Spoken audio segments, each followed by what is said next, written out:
ಅಖಿಲ್ ಅವ್ರಿಗೆ ಹಾಡಿನ ವಿಷಯ ಹೇಳ್ತೀವಿ.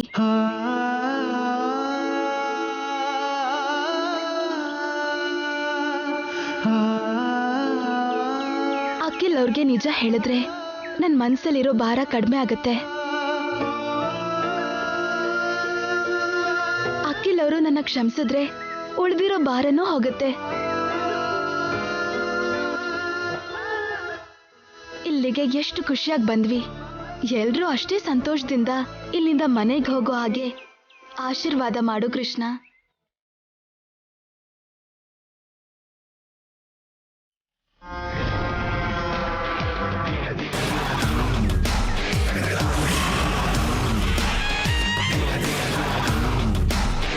ನಾನ್ ಬಿಡಲ್ಲ, ಯಾರನ್ನು ಸಂತೋಷವಾಗಿರೋಕೆ ಬಿಡೋದಿಲ್ಲ.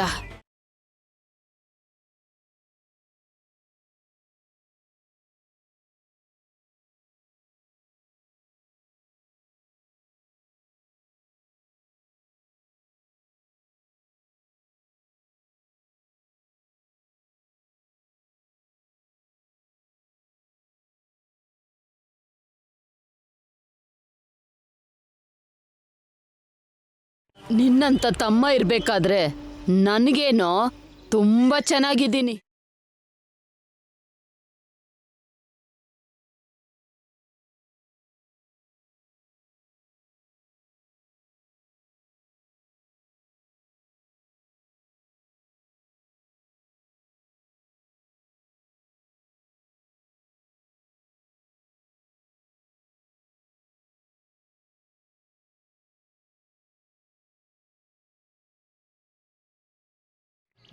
ಹೌದು ಅತ್ಗೆ, ಆ ಭಗವಂತನ ದಯೆಯಿಂದ ಎಲ್ಲರೂ ಸಂತೋಷವಾಗಿದ್ದೀವಿ. ಅದಕ್ಕೆ ನಾನು ಬಿಟ್ರೆ ತಾನೆ.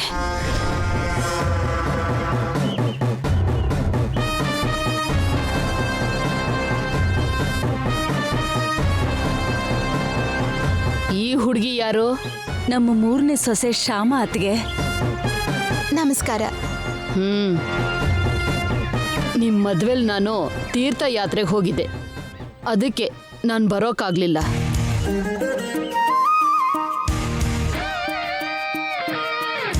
ಇವ್ರ್ಯಾರು?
ಚಿಕ್ಕಮ್ಮ, ಅರ್ಶನ ಯಾಕೆ ಹಚ್ತಾರೆ? ಬಾಗ್ಲಿಗೆ ಹೀಗೆ ಅರ್ಶನ ಹಚ್ಚಿದ್ರೆ ಮನೆಗೆ ಶೋಭೆ ಶುಭ ಆಗತ್ತೆ. ಮನೆ ಎಲ್ಲ ಲಕ್ಷ್ಮಿ ಕಳೆಯಲ್ಲಿ ಕಳೆ ಕಳೆ ಆಗಿರತ್ತೆ. ಅದಕ್ಕೆ ಪ್ರತಿ ಶುಕ್ರವಾರ ಹೀಗೆ ಬಾಗ್ಲಿಗೆ ಅರ್ಶನ ಹಚ್ಚಿ ಕುಂಕುಮ ಇಡ್ತಾರೆ. ಓಹೋ, ಹಾಗಾದ್ರೆ ನಾನು ಕೂಡ ಹಚ್ತೀನಿ. ನೀನಾ? ನಿನ್ಗೆ ಹಚ್ಚೋಕ್ಕಾಗಲ್ಲ, ನೀನ್ ಕುಂಕುಮ ಇಡು. ತಗೋ.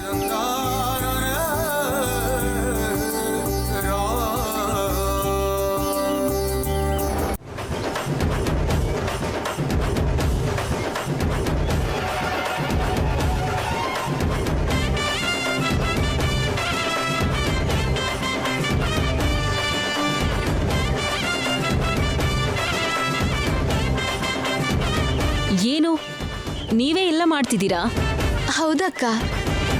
ನೀವ್ಯಾಕೆ ಕಷ್ಟಪಡ್ತಿದ್ದೀರಾ? ಈ ಊರಲ್ಲಿ ಶ್ರೀಲಕ್ಷ್ಮಿ ಅಂತ ಯಾರೋ ಇದಾರಂತಲ್ಲ, ಅವ್ರಿಗೆ ಹೇಳಿದ್ರೆ ಎಲ್ಲ ಮಾಡಿ ಕಳಿಸ್ತಾರಂತಲ್ಲ. ಹೌದು, ಎಲ್ಲ ಮಾಡಿ ಕಳಿಸ್ತಾರೆ. ಆದ್ರೆ ನಮ್ಮನೇಲೆ ಮಾಡೋದ್ರಿಂದ ತೃಪ್ತಿ ಸಿಗತ್ತೆ ಅಕ್ಕ. ತೃಪ್ತಿ ಮತ್ತೆ ಕೆಲ್ಸನೂ ಆಗತ್ತಲ್ಲ. ನಾವು ಮಾಡೋ ಕೆಲ್ಸದಲ್ಲೇ ತೃಪ್ತಿ ಇರೋದಕ್ಕ. ಸರಿಯಾಗಿ ಹೇಳ್ದೆ ಶ್ಯಾಮ. ಸರಿ, ನೀವೇ ಮಾಡಿ.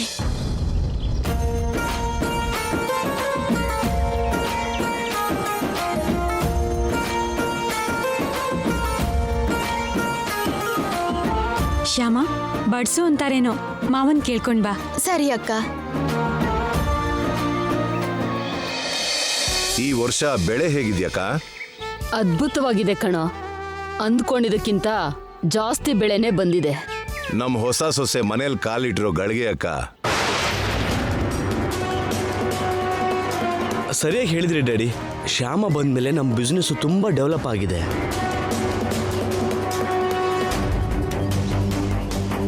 ಹೊಸ ಯೂನಿಟ್ ಕೂಡ ಶುರು ಮಾಡಿದೀವಿ, ಅದು ಶ್ಯಾಮ ಬಂದ್ಮೇಲೆ.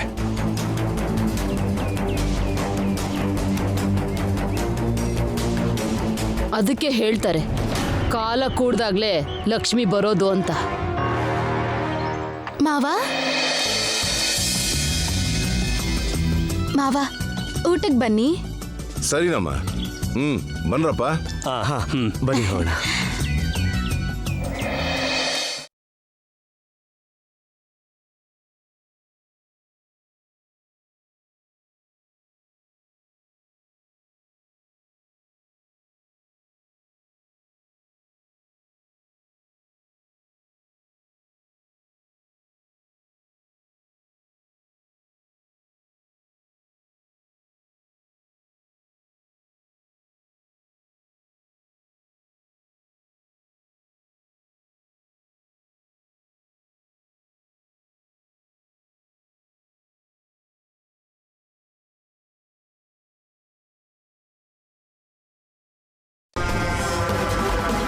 ಹೌದು ದೊಡ್ಡಮ್ಮ, ಸಿಟಿಲಿರೋ ನಮ್ಮ ಮನೆಗಿಂತ ಈ ಮನೆ ತುಂಬಾ ಇಷ್ಟ ಆಯ್ತು ನನಗೆ.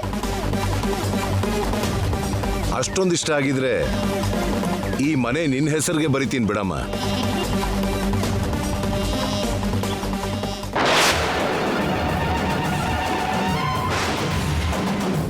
ನಾಳೆ ಆಸ್ತಿ ಹಂಚೋವಾಗ್ಲೂ ನಿನಗೆ ಅನ್ಯಾಯ ಆದ್ರೂ ಕೂಡ ಬಾಯಿ ಮುಚ್ಕೊಂಡು ಕೂತಿರ್ತಾನೆ ಹೊರತು ಎದುರಿಸಿ ಮಾತಾಡೋದಿಲ್ಲ.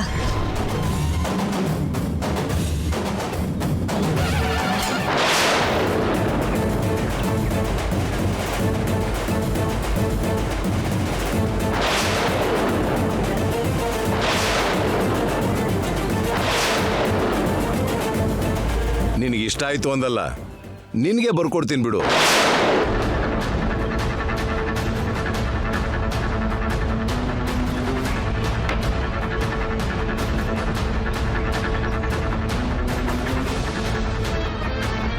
ಇದೇನು ಕೇಳೋ ಮೊದಲೇ ಮನೆ ಬರೀತೀನಿ ಅಂತಿದಾರಲ್ಲ, ಇವ್ರ ಮಧ್ಯೆ ಇರೋ ರಹಸ್ಯ ಏನು ಅಂತ ಗೊತ್ತಾಗ್ದೆ ಈ ಮನೆ ಯಾಕೆ ಬರೀತಾರೆ ಅಂತ ಗೊತ್ತಾಗಲ್ಲ. ಶ್ಯಾಮ, ನೀ ತುಂಬ ಲಕ್ಕಿ. ಹಬ್ಬಕ್ಕೆ ಅಂತ ಹಳ್ಳಿಗೆ ಬಂದು ಸೂಪರ್ ಮನೆನೇ ಹೊಡೆದೆ.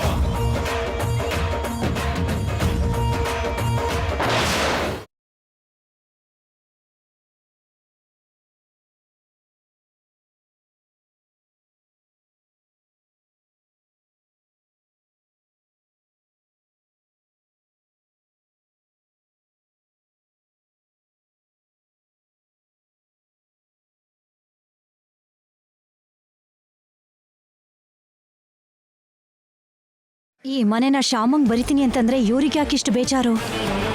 Something is wrong. ಅದೇನು ಅಂತ ತಿಳ್ಕೋಬೇಕು.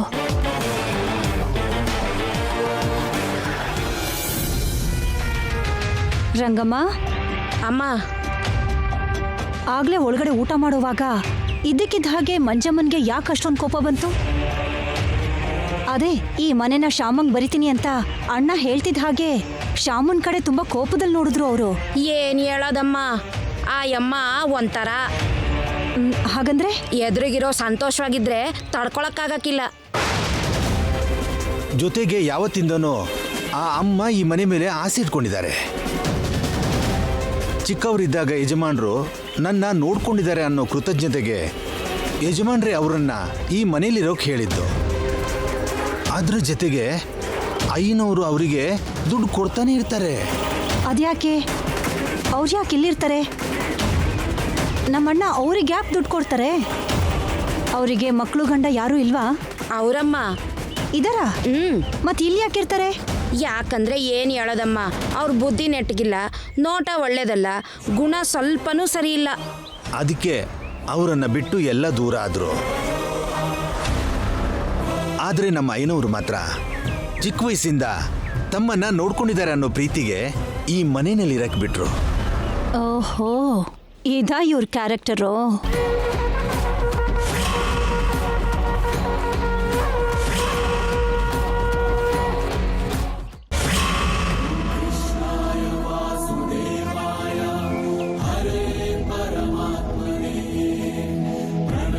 ಕೃಷ್ಣ, ಈ ಮನೆ ನಮ್ಗೆ ಅಂತೆ. ಮಾವ ಈ ಮನೆನ ನಮ್ಗೆ ಕೊಡ್ತೀನಿ ಅಂದಿದ್ದಾರೆ.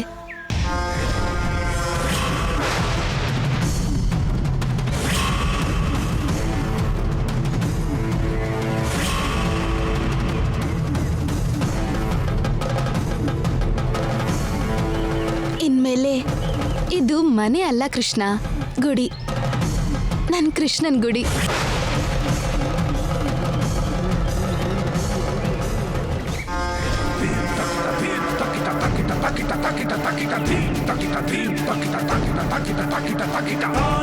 ಶ್ಯಾಮ, ನಿನ್ನ ಅಖಿಲ್ಗೆ ನಿಜ ಹೇಳೋಕ್ ಬಿಡಲ್ವೇ? ಅವನ ಕೆಣಕ್ತಾ ಇದ್ದೀನಿ, ನೋಡ್ಕೋ. ಏನ್ ಮಂಜಕ್ಕ, ಶ್ಯಾಮನ ಹಾಗೆ ನೋಡ್ತಿದ್ದೀರಾ? ಏನೂ ಇಲ್ಲ. ಏನಿಲ್ವಾ? ಹಾಗಾದ್ರೆ ಸರಿ ಬಿಡಿ.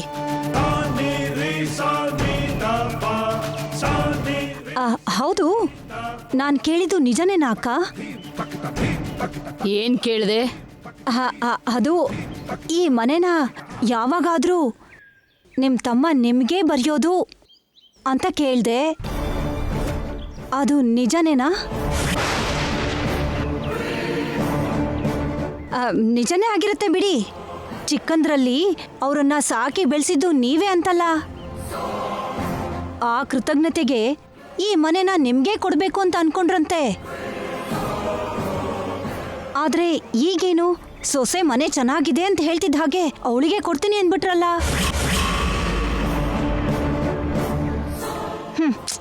ಏನೋಪ್ಪ ಈ ಮನುಷ್ಯರು, ಸಡನ್ನಾಗಿ ಮನ್ಸು ಬದಲಾಯಿಸ್ಕೊಂಡ್ಬಿಡ್ತಾರೆ. ಆದ್ರೂ ಇದೆಲ್ಲ ಶ್ಯಾಮ ಬುದ್ಧಿವಂತಿಕೆ ಬಿಡಿ. ಯಾವ ರೀತಿಲೂ ವಸಂತಂಗೆ ಸೊಸೆ ಆಗೋಕ್ಕೆ ಅರ್ಹತೆ ಇಲ್ದಿರೋ ಹುಡುಗಿ ಅವ್ರ ಮನೆಗೆ ಸೊಸೆ ಆಗಿ ಬಂದ್ಲು. ಆ ಮನೆನೇ ನುಂಗ್ತಿದ್ದಾಳೆ. ಏನ್ ಮಾಡೋಕ್ಕಾಗತ್ತೆ?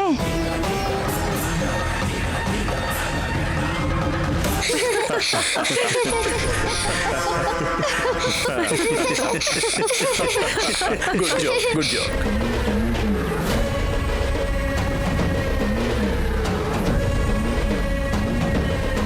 Good job. Good job. Good job.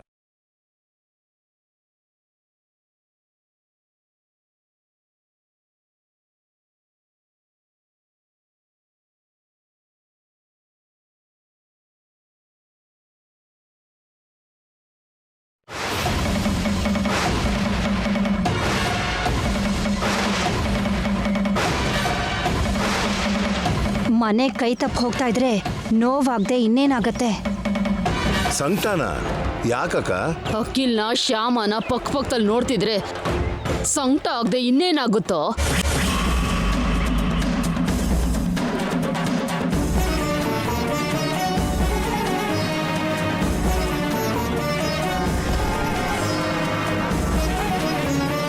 ಇಷ್ಟಕ್ಕೂ ಅಖಿಲ್ ಪಕ್ಕ ಆ ಹುಡುಗಿ ಏನಾದ್ರೂ ಸರಿ ಹೋಗ್ತಾಳ?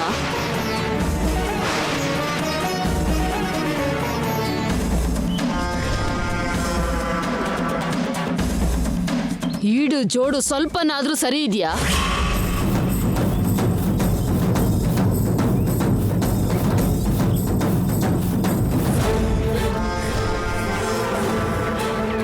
ಅವನ್ ಬಣ್ಣ ಏನೋ, ಅವಳ ಬಣ್ಣ ಏನೋ. ಅವನ್ ಎತ್ತರ ಏನೋ, ಅವಳ ಎತ್ತರ ಏನೋ.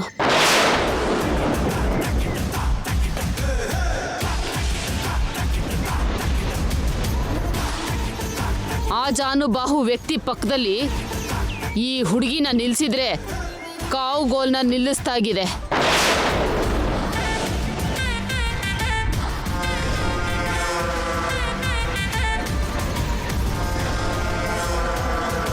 ಅತ್ತೆ, ಶ್ಯಾಮನ್ ಬಗ್ಗೆ ನಿಮಗೇನೂ ಗೊತ್ತಿಲ್ಲ.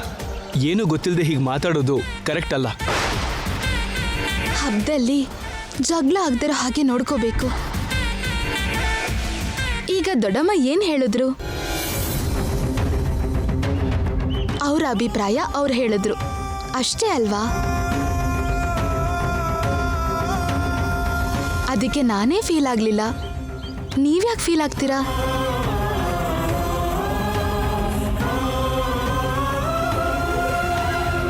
ಮೊದಲು ನಾನು ಕೂಡ ಶ್ಯಾಮ ವಿಷಯದಲ್ಲಿ ನಿಮ್ಮ ಹಾಗೆ ಅಂದ್ಕೊಂಡಿದ್ದೆ ಅತ್ಗೆ. ಆದರೆ ಆಮೇಲೆ ನನ್ನ ಸೊಸೆ ತನ್ನ ಒಳ್ಳೆತನದಿಂದ ನನ್ನ ಮನಸ್ಸನ್ನ ಗೆದ್ದಿದ್ದಾಳೆ. ಒಳ್ಳೆತನ ಒಂದಿದ್ರೆ ಸಾಕಾಗೋದಿಲ್ಲ, ಕಣ್ಮುಂದೆ ಈಡು ಜೋಡು ಚೆನ್ನಾಗಿ ಕಾಣಿಸ್ಬೇಕಲ್ಲ.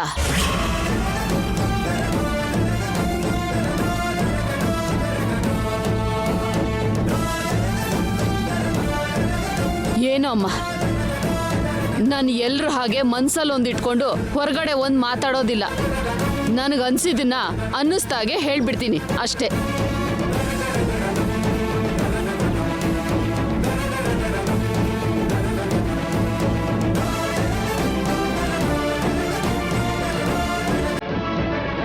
ನಮ್ಮ ಅಕ್ಕನ ಮಾತು ಮನ್ಸಿಗೆ ತಗೋಬೇಡಮ್ಮ. ಅವಳ ಮನಸ್ಥಿತಿ ಒಂಥರ. ಯಾರಿಗಾದ್ರೂ ನೋವಾಗುತ್ತೆ ಅಂತಾನು ಯೋಚನೆ ಮಾಡಲ್ಲ. ಮನ್ಸಿಗೆ ಬಂದಿದ್ದು ಹೇಳ್ಬಿಡ್ತಾಳೆ. ನನ್ಗೇನು ನೋವಿಲ್ಲ ಮಾವ. ಅಲ್ದೆ ಅವರು ಇರೋ ಮಾತೇ ಹೇಳಿದ್ರಲ್ಲ, ಇಲ್ದಿರೋದೇನು ಅಲ್ವಲ್ಲ.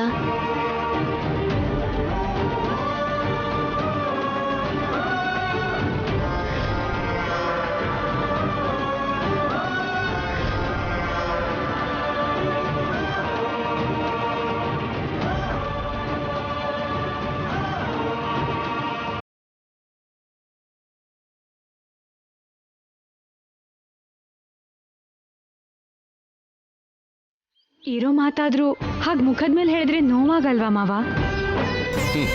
ಅವಳು ಹಾಗೇನಮ್ಮ, ವಯಸ್ಸು ಮೂರ್ಖತನ ಹೆಚ್ಚಾಗಿರೋ ವ್ಯಕ್ತಿ. ಏನ್ ಮಾಡಕ್ಕಾಗುತ್ತೆ?